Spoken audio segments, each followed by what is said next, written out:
Il est pratiquement 10 heures ce mercredi 1er octobre, jour de la rentrée scolaire 2025-2026, dans ce nouveau cadre de l'Institut des déficients auditifs de Pointe-Noire.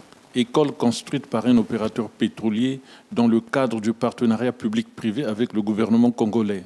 Le personnel enseignant et administratif a honoré ce rendez-vous, mais les élèves sont à peine au nombre de 3, précisément une au collège et les 2 autres en classe de CP1. Toutes 2 ont 10 ans révolus et n'ont pas la même capacité de rétention. Ici, la maîtresse s'efforce à transmettre le langage de l'école, contrairement au langage familier. C'est pas facile, mais on essaie de faire avec les enfants, comme on connaît leur handicap. Quand j'ai dit bonjour en langue des signes, elle me fait bonjour comme ça. Donc ça veut dire qu'il faut qu'on apprenne maintenant comment dire bonjour en langue des signes. Par rapport à notre programme, on verra maintenant au fur et à mesure, l'enfant va maintenant s'adapter avec les signes, avec tout ce qu'on va enseigner dans la classe.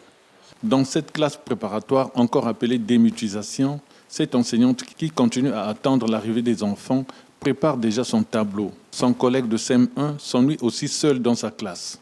Cette dame qui vient de Bitemo, un quartier périphérique et enclavé de Pointe-Noire, justifie le retard de sa fille à l'école. On a pris d'abord l'essence de Bitemo, arrivé à Tister, on a pris Tister, arrivé à Luandili, après on a pris Faubourg. Vraiment, ça sera difficile.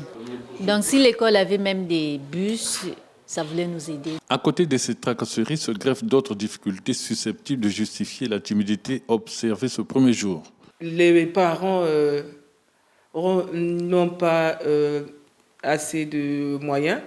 Et puis, de l'autre côté, nous avons changé de site.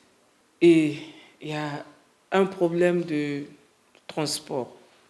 Donc, j'interpelle les parents d'emmener les enfants, quel que soit l'âge, quel que soit le niveau. Le changement du site et du cadre de travail de l'Institut des déficients auditifs de Pointe-Noire ne cesse d'émerveiller parents et apprenants. Le cadre est tellement convenable, vraiment c'est bon.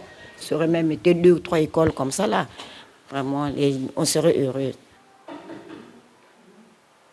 Il est juste constaté qu'il y a des places sont, par rapport à là-bas, ici c'est encore mieux. Les tables sont très propres, les salles sont très propres, y compris les douches et les toilettes. Cet institut est composé des classes préparatoires, d'une école primaire et d'un collège.